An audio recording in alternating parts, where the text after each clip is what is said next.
दुनिया में दो तरह के लोग होते हैं, एक वे जो छोटी सी प्रॉब्लम आने पर घबरा जाते हैं और दुखी हो जाते हैं। दूसरे वह लोग होते हैं, चाहे कितनी भी बड़ी मुश्किलें उनकी जिंदगी में आ जाए लेकिन वह हमेशा खुश रहते हैं, हर प्रॉब्लम में अपने आप को संभाल लेते हैं।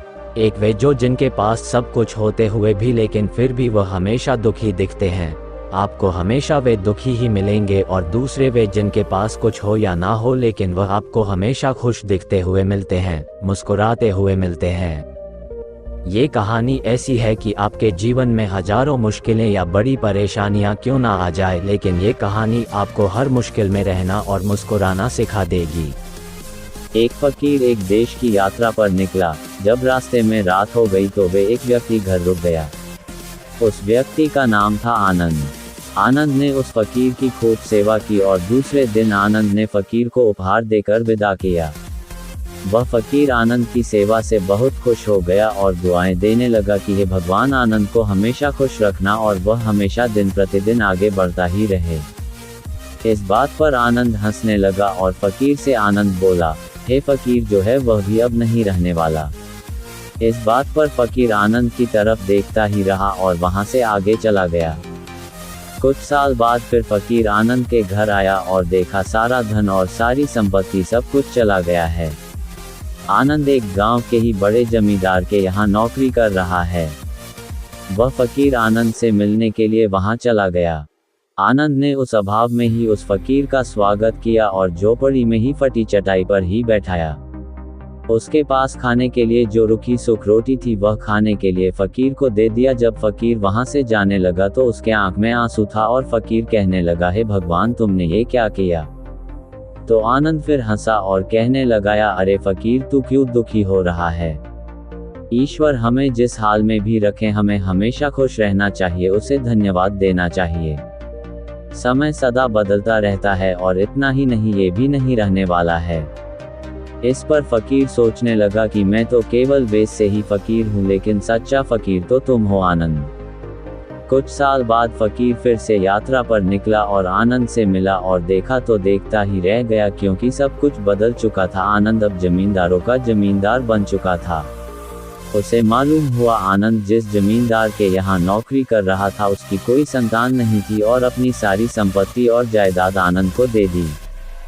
फकीर बहुत खुश हो गया और आनंद से कहा, अच्छा हुआ वह जमाना गुजर गया, भगवान करे अब तुम ऐसा ही बना रहो। ये सुनकर आनंद फिर हंसने लगा और कहने लगा, फकीर, अभी भी तेरी नादानी बनी हुई है।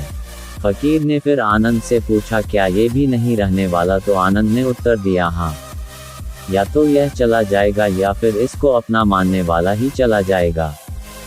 यहाँ पर कुछ भी रहने वाला है ही नहीं। अगर कोई चीज शाश्वत है तो वह है हमारी आत्मा, वह है हमारी मन की शांति, वह है हमारे मन का सुकून, और बाकी जो कुछ भी है वह हमेशा रह ही नहीं सकता। फकीर ने आनंद की बातों को बहुत ही ध्यान से सुना और वापस चला गया। जो होता है उसे स्वीकार करो। कुछ सालों के बाद फिर फकीर जब उस गांव से गुजरा तो आनंद का महल तो है लेकिन उसमें आनंद ही नहीं है। उसमें कबूतर गुटरगू कर रहे हैं। आनंद अब इस दुनिया में नहीं रहा, उसकी मृत्यु हो चुकी थी। वह फकीर मन ही मन सोचने लगा कि यह एक इंसान जिंदगी भर कितना दौड़ता रहता है और रोता रहता है, दुखी होता रहता है। जिन चीजों के लिए इंसान तड़पता रहता है, दुखी होता रहता है, वास्तव में वह चीज जो हमेशा रहने वाली है ही नहीं, वे सारी चीजें बदलने वाली है। ये कहानी यह शिक्षा देती है कि हमारे जिंदगी में जब भी कोई मुश्किल, तकलीफ या दुख आए तो हमें ये सोचना चाहिए कि जिंदगी में इससे पहले मुश्किलें या उलझने आई तो क्या वे हमेशा रुकी रही? जैसे सारी मुश्किलें आकर चली गई वैसे ही यह भी मुश्किल चली जाएगी। ये भी हमेशा रहने वाली नहीं है। तो आप हमेशा याद रखिए कि जिंदगी में कितना भी बड़ा दुख क्यों न हो, वह हमेशा रहने वाली नहीं है। ये दुख भी चले जाएंगे। एक बार अकबर ने बीरबल से कहा कि बीरबल, आज कुछ ऐसा लिखो कि जब मैं खुशी में पाऊँ तो दुख और जब दुख में पाऊँ तो खुशी हो। तो बीरबल ने लिखा, ये वक्त भी बीत जाएगा।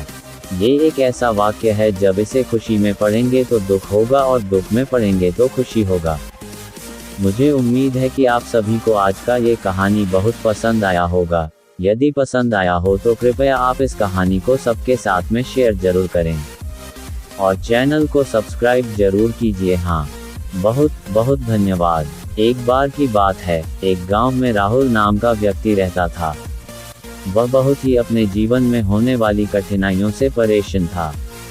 जब एक मुश्किल खत्म होती थी तो दूसरे मुश्किल आ जाती थी, इस कारण से वह परेशान रहता था।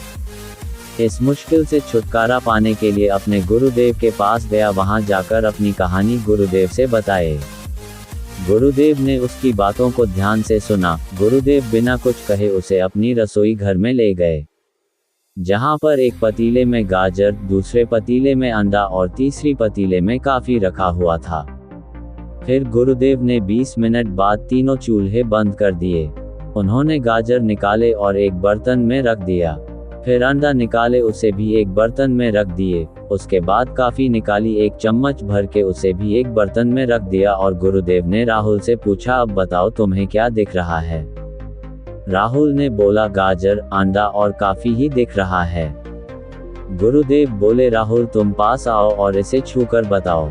राहुल ने गाजर को छूकर गुरुदेव से कहा, ये तो गाजर नरम है। फिर गुरुदेव ने कहा, राहुल एक अंडा लो और उसे तोड़ दो। राहुल ने अंडा लेकर तोड़ दिया और बोला, गुरुदेव यहाँ तो उबला हुआ है। फिर गुरुदेव ने आदेश दिया, राहुल अब कॉफी पियो। राहुल ने जैसे कॉफी पिया उसके चेहरे पर मुस्कान आ गई। उसने कहा, गुरुदेव कॉफी तो बहुत अच्छी है और इसका खुशबू भी बहुत अच्छा है, पर गुरुदेव मेरे प्रश्नों का उत्तर तो दीजिए। गुरुदेव ने मुस्कुराते हुए कहा, तुम्हारे प्रश्नों के जवाब भी मिल चुके हैं। तो राहुल ने बोला, वह कैसे? आपने हमें बताया ही नहीं है अभी तो। गुरुदेव ने मुस्कुराते हुए जवाब दिया कि इन तीन चीजों गाजर, अंडा और कॉफी ने एक जैसी ही तकलीफ झेली है उबलते हुए पानी में, मगर हर किसी ने अलग अलग बर्ताव किया और अलग अलग रिजल्ट भी आए। गाजर कड़क और मजबूत था, मगर गर्म पानी में जाते ही नरम और कमजोर होकर बाहर निकला। अंडा कमजोर था, लेकिन उसके पतले बाहरी छिलके ने उसके अंदर का द्रव्य को बचाया कर रखा था, मगर जब वह गर्म पानी से होकर निकला तो अंदर से सख्त बनकर निकला। सबसे अनोखी तो कॉफी था, जिसके पिसे हुए दाने जब उबलते हुए पानी में डाले गए तो उसने पानी को ही बदल दिया। जब परेशानियां हमारी दरवाजा खटखटाती हैं, तब हम उस परेशानियों के साथ कैसा बर्ताव करते हैं, ये हमारे ऊपर निर्भर करता है। क्या तुम गाजर हो, अंडा या कॉफी? गुरुदेव ने राहुल से कहा, इन तीन चीजों से तुम अपने परेशानियों का तुलना करो। क्या मैं एक गाजर हूं जो दिखता तो बहुत मजबूत और कड़क है, मगर दुख और परेशानियों में कमजोर बनकर अपना ताकत खो देते हो? क्या मैं एक अंडा हूं जो शुरू में नाजुक और कमजोर होता है, मगर गर्म पानी में जाते ही कठोर और सख्त हो जाता है? या कहीं कॉफी के बीज जैसा हूं मैं, जो गर्म पानी में जाते ही पानी को ही बदल देता है, उस परिस्थिति को जो उसे नष्ट कर रही है। जब गर्म पानी में होता है तो वह अच्छी खुशबू और रंगत देने लगता है। गुरुदेव ने कहा, अगर तुम कॉफी के बीज जैसे हो, तो जब चीजें सबसे खराब होती हैं तब बेहतर बन सकते हो और परिस्थिति को ही बदल सकते हो। क्या है आप, गाजर, अंडा या कॉफी के बीज? हमें जरूर कमेंट करके बताएं। पुराने समय में एक राजा युद्ध में हार गया था। उसके सभी सैनिक मारे जा चुके थे। राजा किसी तरह अपनी जान बचाकर जंगल में भाग गया। सैनिक उसका पीछा कर रहे थे। वह बचने के लिए एक गुफा में छिप गया। सैनिक राजा को जंगल में खोजते खोजते उस गुफा तक पहुंच गए। गुफा के अंदर राजा को ढूंढा, लेकिन सैनिक उसे ढूंढ नहीं सके। बाहर आकर सैनिकों ने बड़े बड़े पत्थरों से गुफा बंद कर दी। गुफा बहुत गहरी थी। अंदर की ओर राजा छिपा हुआ था। वह काफी थक चुका था। भूख प्यास की वजह से बेहाल हो रहा था। उसके शरीर में ताकत भी नहीं बची थी। शत्रु सैनिक गुफा बंद करके वहां से चले गए तो राजा अंदर बैठा बैठा सोच रहा था कि अब तो उसका जीवन खत्म हो गया। वह गुफा से कभी बाहर नहीं निकल पाएगा। राजा निराश हो चुका था। तभी उसे माँ की एक बात याद आई। उसकी माँ कहती थी कि कुछ तो कर, यूं ही मत मर। ये बात याद आते ही राजा में फिर से ऊर्जा आ गई। उसने सोचा कि कोशिश किए बिना हार नहीं मानना चाहिए। राजा गुफा के द्वार से पत्थरों को हटाने का काम शुरू कर दिया। कड़ी मेहनत के बाद राजा ने बड़े बड़े पत्थर खिसका दिए। किसी तरह राजा ने बाहर निकलने की थोड़ी सी जगह बना ली थी। राजा गुफा से बाहर निकला और अपने मित्र राजा के पास पहुंच गया। मित्र राजाओं की मदद से उसने शत्रुओं को पराजित कर दिया और अपना राज्य वापस प्राप्त कर लिया। सीख: इस कथा की सीख यही है कि हमें सफलता मिलने तक हार नहीं मानना चाहिए। जिस पल हम हार मान लेते हैं, उसी समय असफल हो जाते हैं। एक दिन रवि पहाड़ की सबसे ऊंची चोटी पर पहुंच गया। वह थका हुआ और कमजोर महसूस कर रहा था, लेकिन वह खुशी से भी भरा हुआ था। उसने अपना लक्ष्य हासिल कर लिया और उसने खुद को साबित कर दिया था कि वह जो कुछ भी ठान लेता है उसे पूरा किए बिना नहीं रुकती। जैसे ही वह युवक पहाड़ की चोटी पर खड़ा हुआ, उसने जमीन की ओर देखा।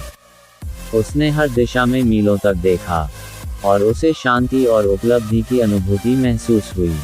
वह जानता था कि वह इस पल को कभी नहीं भूलेगा। इस कहानी की सीख: रवि की कहानी हमें ये याद दिलाती है कि अगर आप ठान लें तो कुछ भी संभव है।